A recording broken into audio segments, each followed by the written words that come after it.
पवित्र आत्माओं, यह मनुष्य का शरीर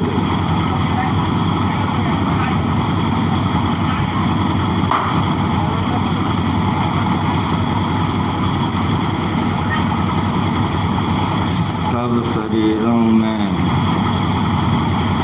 सबसे श्रेष्ठ शरीर है। मनुष्य शरीर से बढ़कर 84 लाख प्रकार का शरीर है, जिसमें मनुष्य शरीर से बढ़कर कोई शरीर नहीं।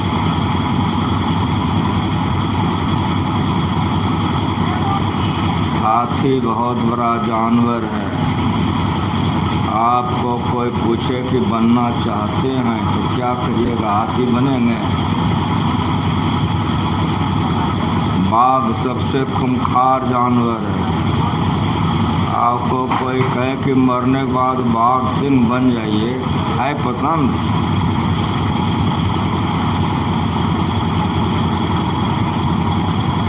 इतना बढ़िया शरीर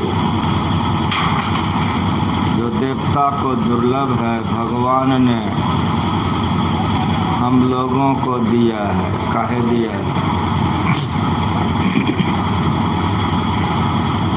तो भगवान से आपने सुना कि क्या कहा भगवान ने? यह तन कर फल विषय न है।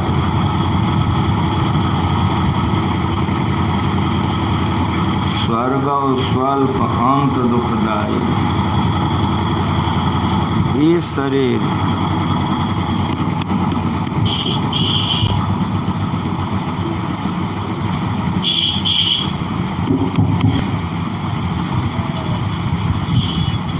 मनुष्य का शरीर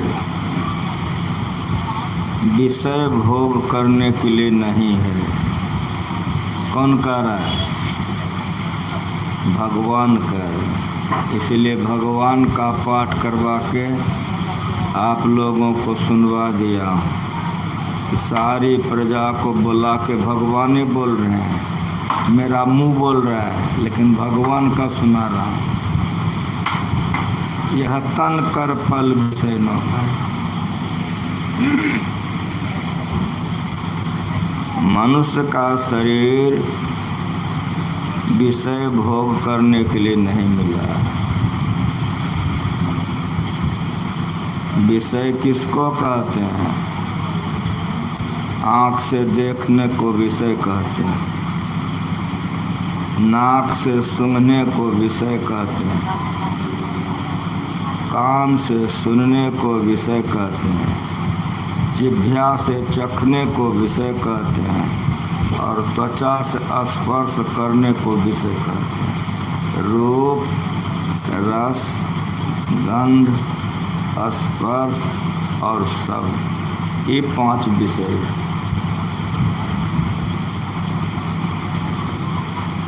सागर में आप जाइए, पानी है तो डूब डूब के मरिएगा कि नहीं? काहे मरिएगा? सागर में पानी है, डूब डूब के मरे। ये भवसागर में कौन पानी है? हम लोग भवसागर में डूब रहे हैं। ये भवसागर में कौन पानी है? ये 5 पानी है। रूप, रस, गंध, स्पर्श और शब्द, ये 5 पानी। इसी 5 में क्या ब्राह्मण, क्या चमार, क्या डोम, क्या दुसाध, क्या डॉक्टर, क्या मास्टर, क्या प्रिंसिपल, जितना कोई है एक के वाक्य में सुनिए, सब इसी में डूब रहा है। पढ़ लिख कर के इसी में डूब रहा है। राजा बनकर के इसी में डूब रहा है, रानी बनकर इसी में डूब रहा है, भिखमंगा बनकर के इसी में डूब रहा है। एक के वाक्य में कबीर साहब ने कहा कि तन धर सुखिया कोई न देखा। सब डूब रहा है इसी विषय में। इससे बचने के लिए ये शरीर है, इसमें डूबने के लिए शरीर नहीं है।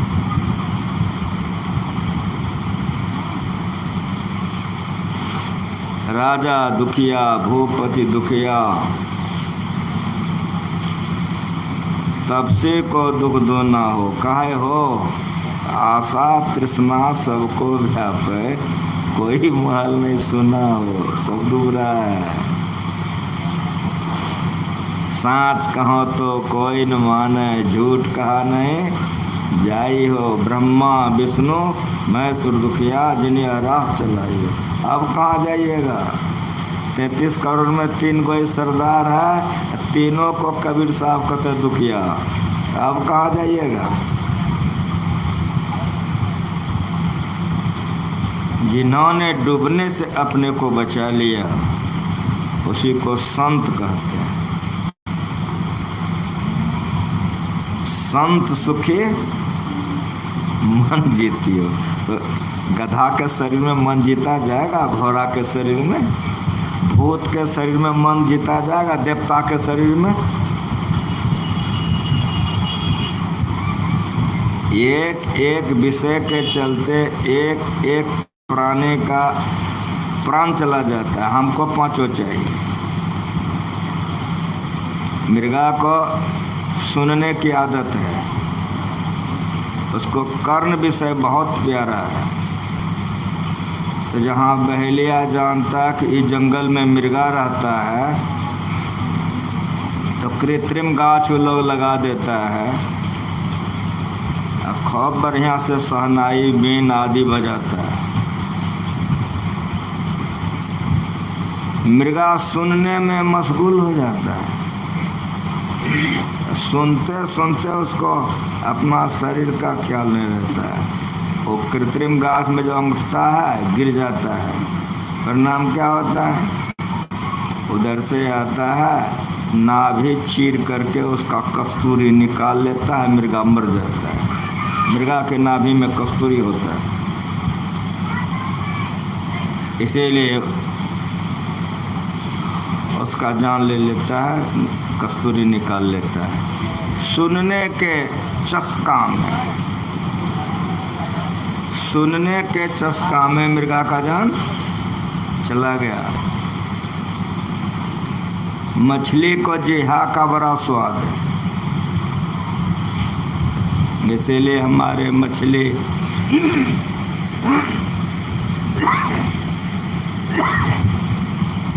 फंसाने वाले जो धीवर होते हैं वे लोग बांस के एक छिप्पा में रस्सी लगाते हैं, उसमें लोहे का एक कील डालते हैं, उस लोहे के कील में चारा दे देता है, पानी में फेंक देता है, एक किनारे में बैठे रहता है। मछली आती है, चारा देखती है, टप से निकल जाती है। निकल तो गई, लेकिन उसमें तो बंसी में उसमें चारा जो लगा हुआ है उसके अंदर में लोहे का कील है, फंस जाती है। धीवर उसको बाहर कर लेता है और उसका जान ले लेता है, मछली मर जाती है।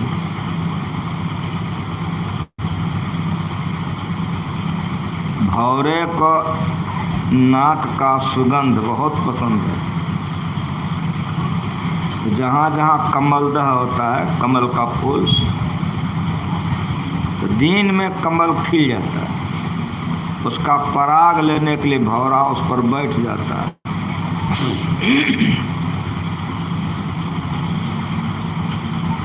उसका कर्ण विषय अत्यंत पसंद है, नासिका सुगंध विषय उसको बहुत पसंद है, इसीलिए वो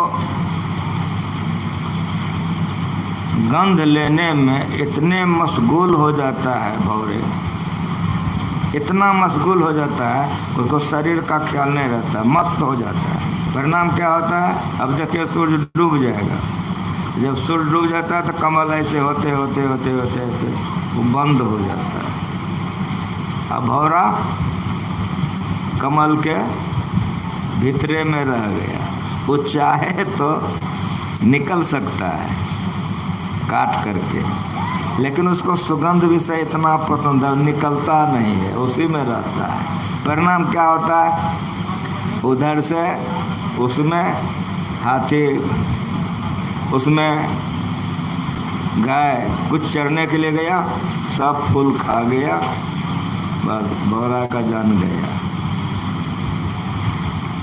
अभी सूरज डूब जाएगा, दीपक जलाइएगा कि नहीं? मोमबत्ती दिया जलाइए, देखिए क्या देखते हैं। उसको पतंग कहते हैं। उसको आँख का विषय बहुत पसंद है, उसको रूप कहते हैं। आँख का विषय को रूप विषय कहते हैं। देखिए दिया जला करके, पतंगा आएगा उसमें मारेगा, मारते मारते जल के मर जाएगा। सो पसंद है, छोड़ेगा नहीं। दीपक जलाने वाले देखिए कितने पतंगे मर करके वहाँ नष्ट हो जाते हैं।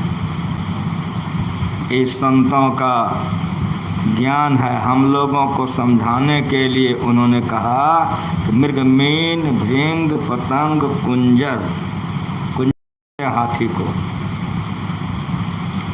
हाथी को स्पर्श विषय सबसे ज्यादा, हाथी को स्पर्श विषय बहुत अधिक है।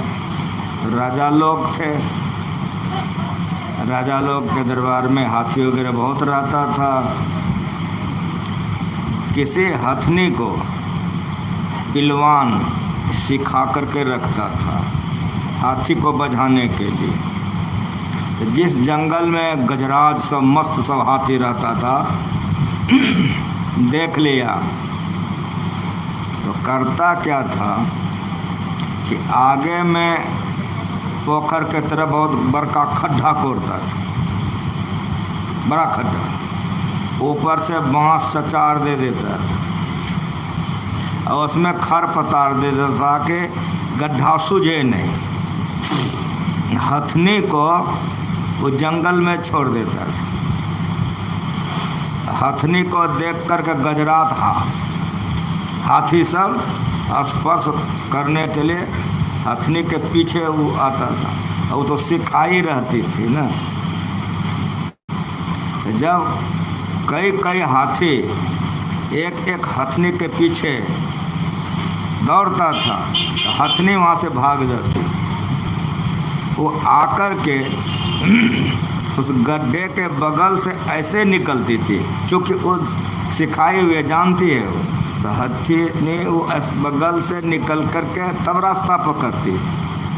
तो वो लोग जो कामातुर हाथी सब था, गजराज सब मस्त सब, उसको नज़र में पड़ता था कि सामने में है तो घूम के नहीं जाता था, पकड़ने के लोभ से सीधे जाता था। सब हत्था सब हराम हराम खड्डा में गिर जाता था। अब जितना उसमें गिर जाता था 2 दिन 3 दिन 4 दिन तक उसको खाने के लिए क्या मिलेगा नीचे में।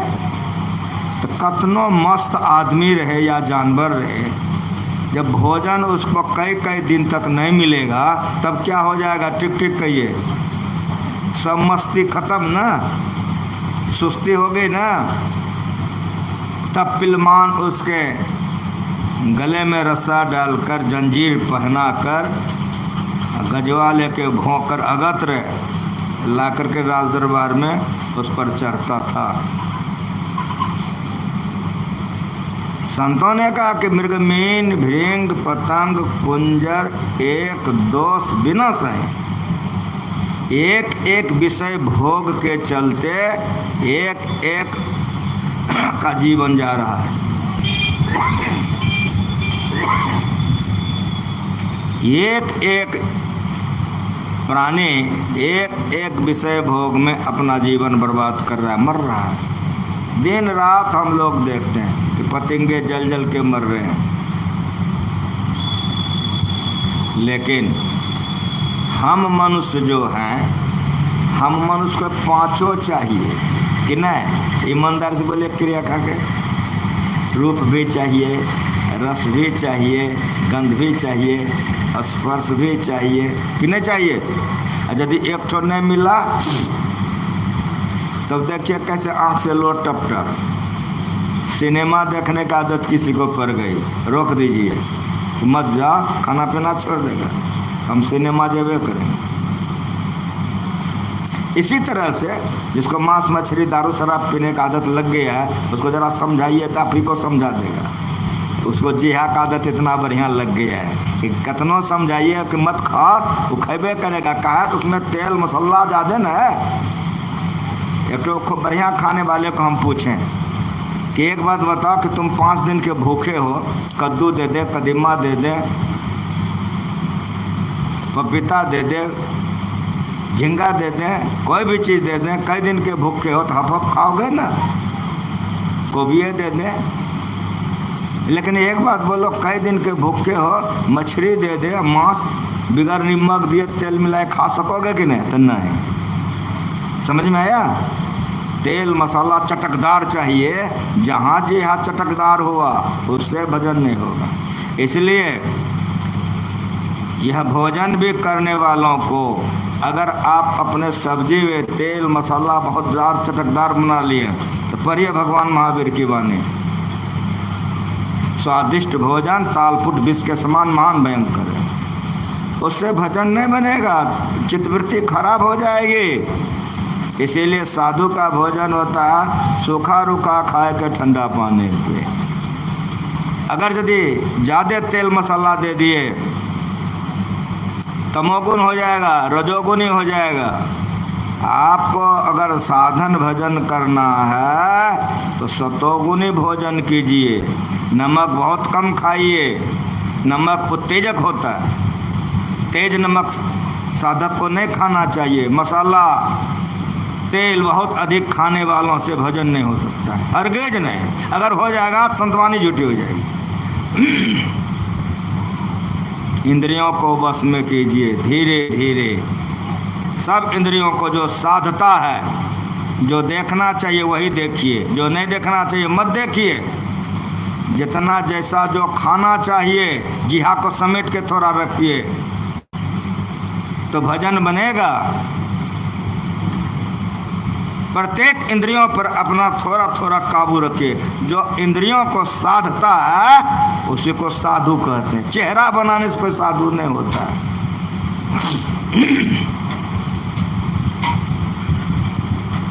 चेहरा बनाने से कोई साधु नहीं होता। कालनेमी ने साधु का रूप बना के हनुमान जी को ठगना चाहा था, रामायण पढ़े होंगे। जब हनुमान जी को पता लगा तो नंगरी में बांध के उठा के पटक दिया, कहा कि गुरुदक्षिणा पहले ले लो, भजन भेद पीछे लेंगे तुमसे। उगरे अंतन हो ही निबाहु, काल नेम जिमि रावण राहु।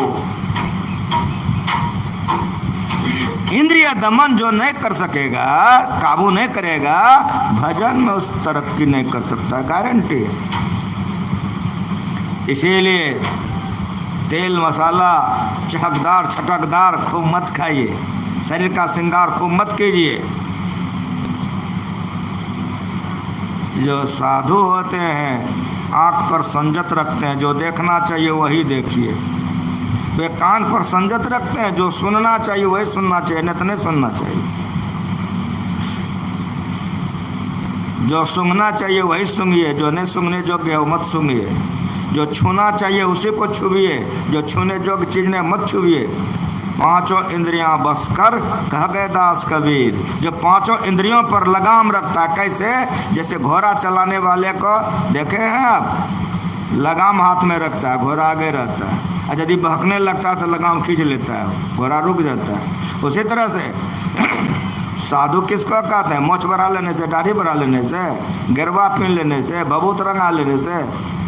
जो गुण खिंता, जो गुण दंडय, जो गुण भसम चराइए, जो गुण मुंदी मूड मुड़ाइए, जो गुण सिंजी भाइये, अंजन माह निरंजन रहिए, जोग जुगति पाइए, गली जोग न होई, एक दृष्टि कर समसर जाने, जोगी कहिए सोई।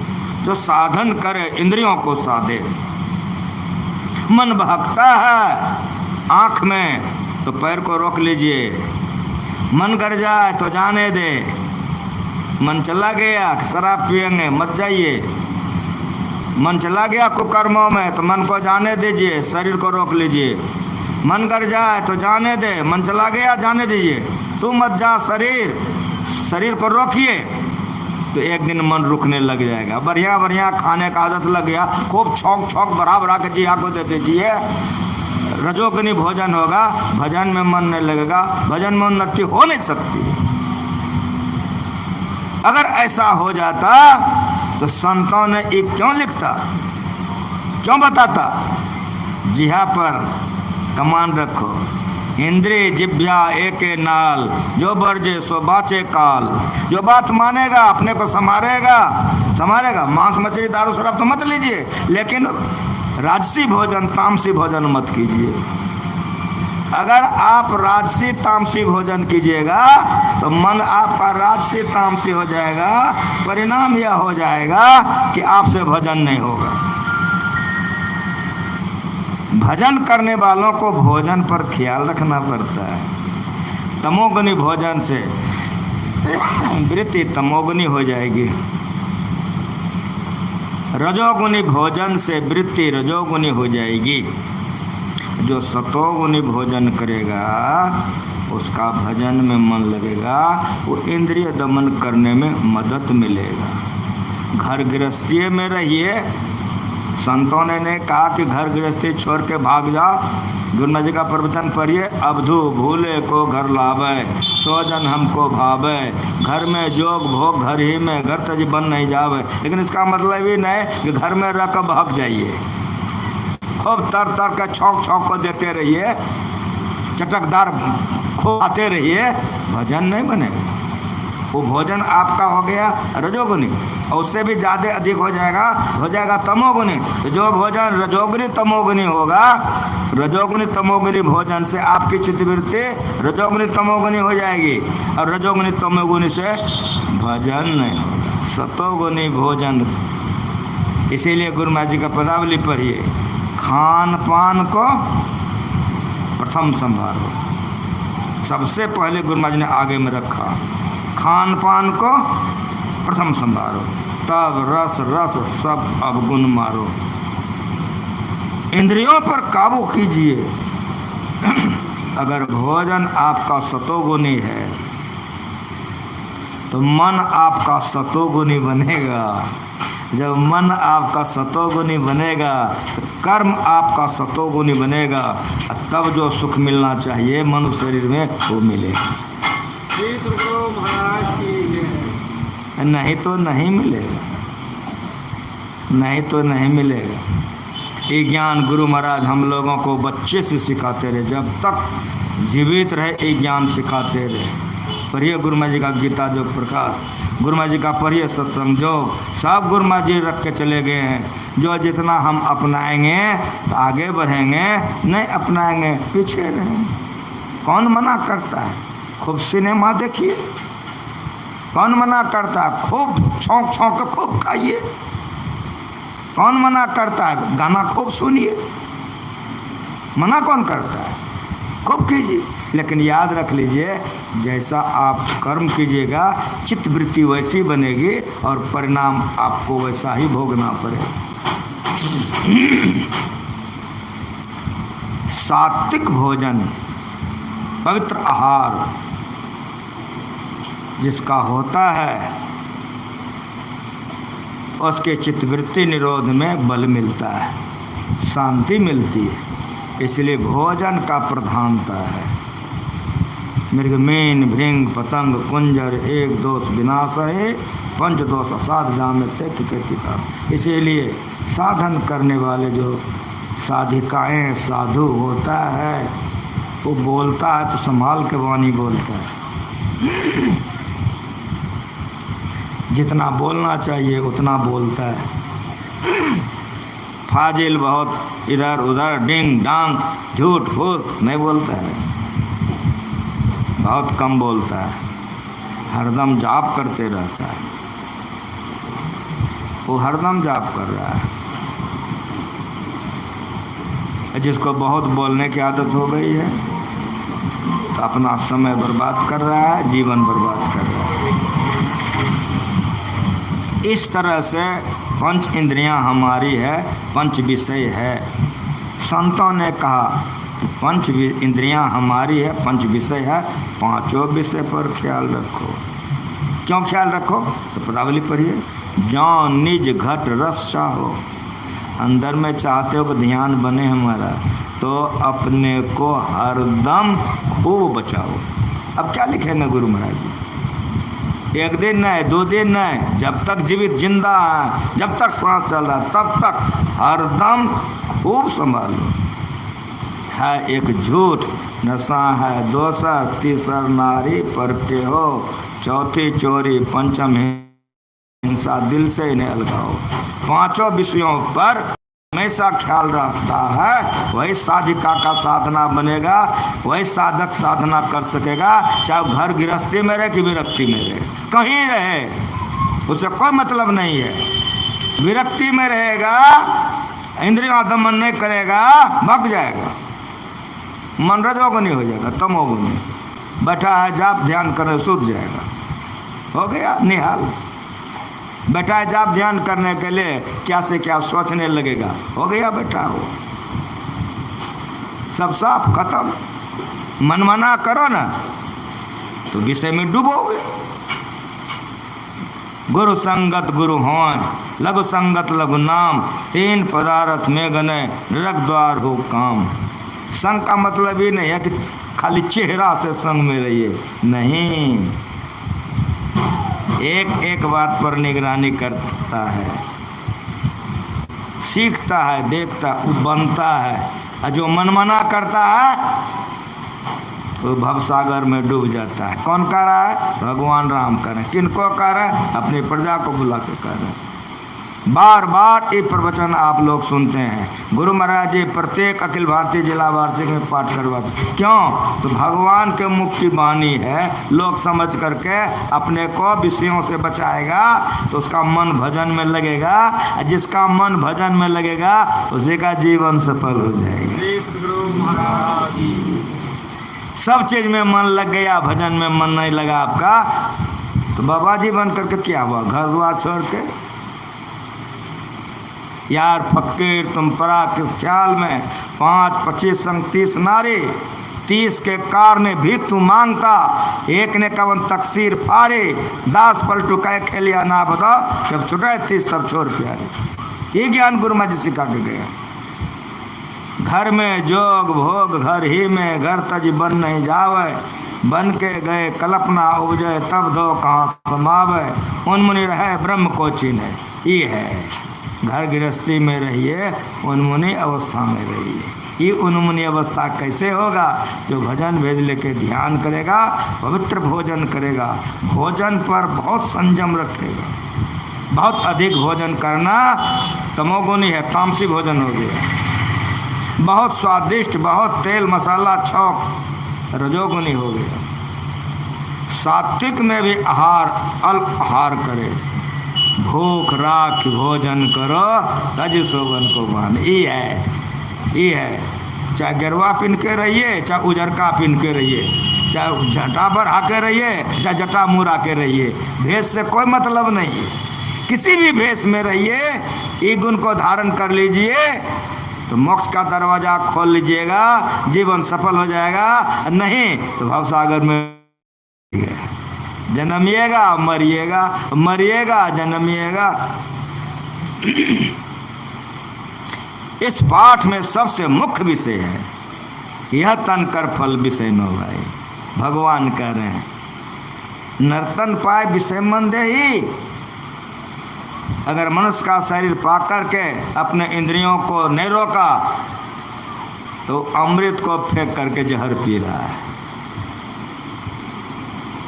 विषय आप लोग लिखते हैं, लिख लीजिए। कैसे लिखते हैं? जो पढ़े लिखे हो लिखो विषय, यो को हटा दो कि बच गया। विषय यो ढक्कन है, घड़ा में हलाहल भरा हुआ है, ढक्कन रहता है ना, उसी तरह से विषय सब दुख रूप है। विषय सीधे हलाहल है, इसका ढक्कन यो है। खाली यो को हटा दीजिए, विष बच जाएगा। विषय से जो अपने आप को हरदम बचाते रहेगा, हरदम खूब बचाओ। एक ड्राइवर है, गाड़ी चला रहा है, जब तक स्टीयरिंग पर रहेगा हरदम खूब बच के चलेगा। जरा सा आंख बंद किया बाबू तो अपनों ऊपर चला जाएगा, कितने को ऊपर लेके चला जाएगा कि नहीं। उसका हाथ काम करता है, उसका पैर काम करता है, उसका आँख काम करता है, उसका मन काम करता है। समझ में आ रहा है?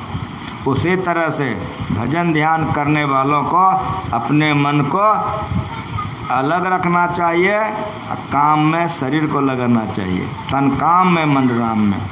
तमाम कामों को करते हुए जो जब ध्यान करते हुए कर्म करेगा तो वो कभी विफल नहीं होगा। इसको कर्म जो कहते हैं, गीता में है।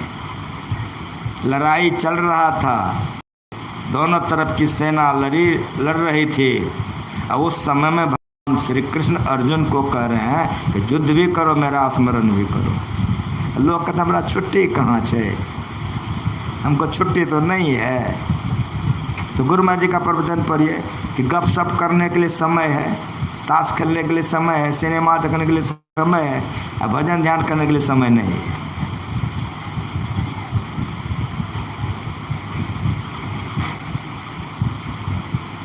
एक किसान खेती लगाया, उसका खेत में फसल पक गया तो वहाँ जा कर के वो जोगने लग गया। तो जोगने के लिए एक मचान बनाया ऊंचा। आप लोग करते हैं, जितने किसान लोग होते खूब ऊंचा मचान बना, उससे दिखाई पड़ता था। और कुछ ढेला ऊपर में रखता था, चिड़िया उड़ाता था। हो गई बारिश, सब ढेला गल गया, अब चिड़िया कैसे उड़ेगा। उस किसान के खेत के आगे में नदी बहती थी, उसी नदी में स्नान करना, आचमन करना, सब काम नदी के पानी से करता था।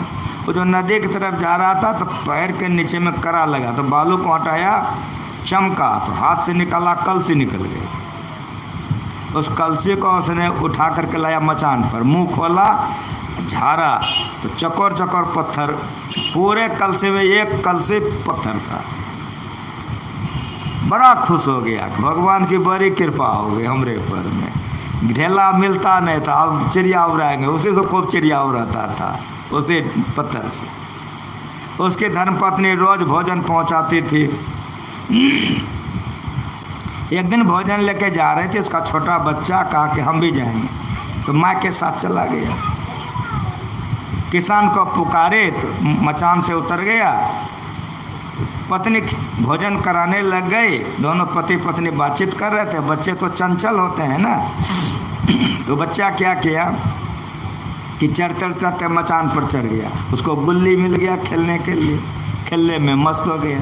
जब किसान का भोजन हो गया, सब धोली जाने लगे, पुकारे तो ऊपर से बोला, ऊपर में हूँ। कहा मैं जा रहे हूँ, जाओगे? कहा हाँ। तो उतर गया वो, लेकिन बच्चा गोली छोड़ेगा, एक तो गुल्ली लेकर उतर गया, उसी से खेलता था, लेकिन चमक बहुत थी उसमें। तो उसकी माँ देखती थी कि खेल रहा है बच्चा, पत्थर है, खेल रहा है। नमक घट गए, भेज दे के दुकान से नमक ले आओ। दुकानदार से नमक मांगा, दुकानदार ने कहा बाबू जरा सा भीड़ बहुत है, रुक जाओ तुम, इन लोगों को दे देते हैं तब तुमको देंगे। वो जेब से गुल्ली निकाला, खेलने लग गया। वहाँ एक जौहरी बैठा हुआ था, देखते उसका दिमाग खराब हो गया। अरे बुलाया, कहा बाबू क्या नाम है तुम्हारा? बता दिया। तुम्हारे पिताजी का क्या नाम है? बता दिया। कहा तुम्हारा घर कहाँ का? वो सामने वाला घर मेरा है। कई गोली मुझको दे दोगे? कहा है, हम इससे खेलते हैं। समझ गया वो। दुकानदार से एक तो डिब्बा बिस्कुट लिया, कहा कि ये दे देंगे तो दे दोगे? मुस्कुराया कि दे दूंगा। तो बिस्कुट ले लिया और गोली दे दिया। तब उस जौहरी ने पूछा दुकानदार से, किसका लड़का है? फलाने बाबू। कौन सा घर है? कहा वही सामने वाला घर। कहा ठीक। चला गया। जब घर गया तो उसकी माँ बिस्कुट देखी तो बिगड़ गई, उधार काहे ले लिया? गरीबी बड़ी चीज़ है, दुख दरिद्र सम दुख जगना ही, संत मिलन सम सुख जगना ही। बिगड़ गई कि उधार काहे ले लिया? कहा कि हम उधार नहीं लिए हैं। तो कहा कि कैसे लिया तुम? कहा एक आदमी था, खरीद के हमको दे दिया। उसके मैं मथा नहीं लगाई, सोची कि बच्चा है कोई दे दिया होगा, चलो छोड़ो। लेकिन सवेरा होते वो जौहरी आ गया दरवाजे पर, पुकारा फलाने बाबू हैं।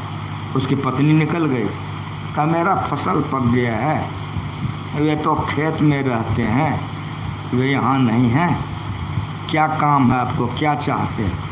इतने में बच्चा आया, अब माँ को भर पाना पकड़ लिया। बच्चा का स्वभाव होता है, वो बच्चा को देखते जौहरी छीन लिया। तो कहा कि आप इस बच्चे की माँ हैं? तो हाँ। फलाने बाबू का ही लड़का है? तो हाँ। आप उनकी धर्मपत्नी है? हाँ। सब पक्का मिल गया जब, तब वो जमाने का 1 लाख रुपया निकाल के दिया। तो उसकी पत्नी पीछे हट गई कि हम आपका रुपया क्यों लेंगे? तब वो निकाल के दिखलाया, कहा ये गोली से आपका बच्चा खेलता था, ये हीरा में सबसे 1 नंबर का हीरा, इससे बढ़िया हीरा नहीं होता। आपका बच्चा खेलता था, अगर फलाने बाबू जानते कि हीरा है और आप जानते कि हीरा है तो बच्चे को खेलने देते हैं? आप कोई बुरा भाव मन में मत सोचिए, मैं इसका कीमत देने आया हूँ। हमारा भारत कितना पवित्र था, आज का जमाना रहता तो ढेकर वो करता। समझ में आ रहा है कैसा मेरा पवित्र भारत था? याद कीजिए, वेदांत का ज्ञान है, ये वेदांत सुनने आप लोग आए। उसकी पत्नी ने रुपया ले ली, वो बेचारा चला गया। अब माँ बहन को जब रुपया पैसा हाथ लग जाए, ये घरे द्वार तरातर सजाना शुरू करेगी। इन लोगों को खाली पैसा मिलना चाहिए। खूब सजा करके खूब बढ़िया बनाने लग गए। जब सब फसल उसल तैयार होकर के किसान अंगना आया तो उसका चेहरा उदास हो गया। तो पत्नी ने कहा कि जब तक बाहर थे आप तो खुश थे, अंगना में आते आपका चेहरा ऐसा क्यों हो गया? कहा कि चेहरा इसलिए हो गया, कभी तो फसल तैयार हुआ है, कितना कर्जा की हो, ये चमकाई हो। पत्नी ने कहा कर्जा उर्जा नहीं की हूँ। तो कहा चमकाई कैसे? तो जितना कथा था सब सुना दिया। जैसे पत्नी ने सुनाया, किसान हराम से गिर गया, दांती लग गई। पत्नी बड़ी विदुषी थी, पानी लेकर आँख में छिटा मारे, होश में लाई। होश तो कीजिए, क्या सोच रहे हैं? अरे पगली, हमरे पास तो ढेरी था, चिड़िया उड़ाने में फेंक दी। वो दौड़ा खेत के तरफ में कि 10-5 मिल जाएगा तो ले आएंगे। 1 टका दाम 1 लाख, तो कितना हमरे पास था। तो दौड़ा, मर्दाना तो दौड़ेगा, माँ बहन दौड़ेगी। लेकिन वो समझ गई। वो जब दौड़ा गया खेत में, चारों आर रौंद दिया, 1 को तो नहीं मिला उसको। तब को नज़र पड़ा नदी के तरफ में, दिमाग में आया कि ओहो, उड़ाता था, चिड़िया तो उड़ जाती थी, यही गिर जाता था कोसी में। वो कोसी की तरफ जाना चाहता ही था कि किसान की पत्नी पहुंच गई, गट्टा पकड़ ली। कहाँ जा रहे हो? कहा कि नदी में चिड़िया उड़ाता था तो गिरा हुआ है, तो 2-4 ठो तो मिल जाएगा। पत्नी ने पूछा कि अवश्य मिल जाना चाहिए, लेकिन पानी कितना है? कहा हेलाव पानी है। कहा तैरने आता है? कहा तैरने नहीं आता है। कहा जाओगे तो निकलबो करोगे, उधरे रह जाओगे, जो है उसी को भोग लो। कुछ समझ में आया? क्या सुना है? दंत कथा सुनाने हम नहीं आए हैं यहाँ पर, ये वेदांत का कहानी है। आपका शरीर वो बर्तन है जिसमें श्वास रूपी हीरा भरा हुआ है। इसीलिए संतों का वाणी पढ़िए, क्या कहा? श्वास श्वास में डकैती कर ले। क्या कर ले? सांस सांस में बेविचार कर ले, सांस सांस में झूठ बोलो। क्या कहा संतों ने? सांस सांस में क्या करो? ये याद रखिए कि श्वास श्वास में नाम सुमर ले, अवधि घटे तन की, जगत में खबर नहीं पड़। जिन्होंने इस श्वास की कीमत को समझ लिया, वो आज धरती पर पूज्य हो गए। उनके तस्वीर पर माला चढ़ाया जा रहा है। इस श्वास को गुरु माँ जी समझ गए। इस श्वास को उन्होंने समझ करके इतना अभ्यास किया कुप्पा घाट के गुफा में कि संत बन गए। जब तक धरती रहे गुरु माँ जी का पूजा होते रहेगा। हम लोग नहीं समझते हैं, इसीलिए इस श्वास को बर्बाद करते हैं। इस संतों का ज्ञान है, ये गुरु महाराज जी हम लोगों को सिखाए हैं। करते कर्म करो विधि नाना, सूरत राग जहाँ कृपा निधाना। जो अच्छे लोग होते हैं शांति से तमाम कामों को करते हैं। रविदास जी जूता सी करके जीवन बिताते थे, कबीर साहब ताना बिना करके जीवन बिताते थे, दादू दयाल जी खेती करके जीवन बिताते थे, पलटू साहब दुकानदारी करके जीवन बिताते थे, निठल्ले बैठ के नहीं। लेकिन इनका काम बड़ा शांति पूर्वक मस्ती से होता है। यही जो विषयी होते हैं हाप भाप करता है, डकैती चोरी बदमाशी मारपीट, उसका जीवन दुख में होता है, इसका जीवन सुख में होता है। ईमानदारी पसीने की कमाई खाइए, पवित्र भोजन कीजिए, जिहा के फेर में बहुत इधर उधर मत बहकिए। नमक अधिक खाना उचित नहीं है, तेल मसाला खाना उचित नहीं है, मांस मछली तो खाना ही नहीं चाहिए, दारू शराब तो पीना ही नहीं चाहिए। खान पान को प्रथम संभालो, तब रस रस सब अवगुण मारो। पंचों इंद्रियों पर ख्याल रखना चाहिए। जो हमेशा सचेत रहता है, सावधान रहता है, 8 पहर सन्मुख लड़ाए, सोई बांधे बाना हो, जीत चला भवसागर असुरा मर्दना। जब भी आज महान हो गए, वो अपने पर बहुत अंकुश रखा है। बोली पर, चाल पर, चलन पर, रहन सहन पर, सब चीज पर उन्होंने अंकुश को रखा है। तब वो आज धरती पर नहीं रहने पर भी उनकी पूजा होती है। वे जब तक रहते हैं धरती पर, जिधर जाते हैं उधर लोग माला चढ़ाते हैं, पैर धोते हैं, फूल चढ़ाते हैं, कहते भगवान आ गए। ऐसे के धरती पर से चले जाने के बाद भी उसको शांति मिलती है। यह शरीर क्या है? भगवान राम ने कहा कि ये नाव है। जैसे पानी में तैरने के लिए नाव होता है ना जी, विषय भोगों से अपने को बचाने के लिए नाव है। कैसे नाव है? तो आँख को अगर संयम में नहीं रखोगे तो नाव नहीं होगा, जिहा को संयम में नहीं रखोगे तो कान को संयम में नहीं रखोगे, अपना चाल चलन को संयम में नहीं रखोगे तो डूब जाओगे। साफ साफ सुनिए, साफ साफ सुनिए। नाव बना है पानी में रहने के लिए, गाछ पर नहीं। उधर शरीर बना है विषयों में रहने के लिए, लेकिन विषयी बन करके मत रहिए। नाव में पानी अगर आएगा तो नाव डूब जाएगा। उसी तरह संसार में रहकर विषय भोगी बनिएगा तो मर करके भूत प्रेत बन जाइएगा, पशु पक्षी बन जाएगा। डूबने का मतलब यही है कि इस शरीर का दुरुपयोग हो गया, हाथ में आया रतन लेकिन कदर जाने नहीं। हम लोगों को शरीर मिला है, चलते फिरते उठते बैठते भजन ध्यान कीजिए। मैं गृहपति से बहुत खुश हूँ। मैंने पूछा का 3 भाई हैं, मैंने कहा बहुत अच्छा। इनके पिताजी दीक्षित थे, आपके समाज के लोग थे, मांस मछली दारू शराब नहीं पीते थे, तो जीवन में सत्संग करते थे, तो मरने के बाद भी आज सत्संग हो रहा है। जो मांस मछली खाते हैं आप लोगों को पता है, श्राद्ध वाद करके मछली उस दिन नहीं खाएगा, सोचेगा आप तो फिर छुट्टिए जाएगा, जरूर मंगा के खाएगा। उस दिन जरूर चाहिए मांस मछली। लेकिन इनके पिताजी सत्संग करते थे तो सत्संग करा दिए। ये लोग बड़े पुण्यात्मा हैं जो ये काम किया है, सत्संग किया है। हम सवेरे सुना चुके हैं आप लोगों को। जो सत्संग में अपने को लगा कर रखेगा, धरती पर जब तक रहेगा शांति से रहेगा। ये मनुष्य शरीर सत्संग करने के लिए मिला है। जो लोग मनुष्य शरीर पाकर सत्संग ध्यान करते हैं, लोक परलोक दोनों बनता है। इन्हीं शब्दों के साथ गृहपति को बहुत बहुत धन्यवाद, आप लोगों को भी धन्यवाद देता हूँ। काहे तो गुरु माँ जी सिखा के गए हैं कि दिन को हरि सुमिरन करो, रैन जाग कर ध्यान, भूख राख भोजन करो, तज सबन को मान, 4 ही पहर नहीं जग सके, आधी रात में जाग, ध्यान करो, जप ही करो, भजन करो गला। जाने सरदा दो पर तो पिछले पहर है चेत, उठ बैठो रटना रटो और उसे लागो है। जागे ना पिछले पहर, करन गुरुमुख जा, मुँह फाड़े सोबत रहे ताको लागे पाओ। समय पर कमाइए, समय पर खाइए, समय पर सो जाइए, समय पर ध्यान कीजिए। बहुत अधिक हम बोलते रहेंगे, जाने में बेर हो जाएगा, ध्यान भजन सोने में हमको बेर हो जाएगा, तो हमको भी खराब होगा, आप लोगों को भी खराब हो जाएगा। इसलिए मैंने कह दिया था सत्संग के बाद हम निकल जाएंगे, एक भजन होगा, आरती होगी, हम आश्रम चले जाएंगे। आप लोग जो लोग दीक्षित हैं, सूर्य डूबने के बाद गौधूली बेला इसको कहते हैं, बड़ा पवित्र बेला है, अवश्य ध्यान करना चाहिए। भोर में उठ करके ध्यान कीजिए। जो अच्छे साधक हैं, साधिका हैं अभी भी धरती पर, वो मध्यरात में जग के ध्यान करते हैं। रात भर जगना तो उसके लिए है जो बहुत ऊंचाई में। समान जो लोग हैं पति पत्नी 2 बजे 1:30 बजे रात में बैठ जाते हैं, ऐसे भी पति पत्नी हैं हमारे सत्संगी लोग, आधे रात से बैठ जाता है। बहुत लोग ऐसे हमारे हैं जो कि आधे रात से ध्यान करते हैं।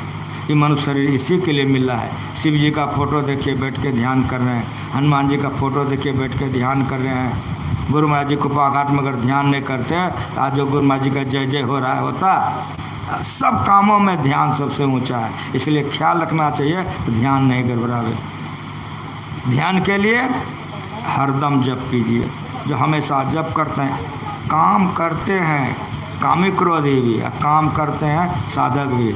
वो बकबक करता है, वो समय नष्ट करता है, ये काम करते हुए जब ध्यान करते हुए काम करता है, इसीलिए मर कर मोक्ष में जाता है और मर कर परेत बनता है। यही फर्क है। डूबने का मतलब यही है, नाव डूबे नहीं।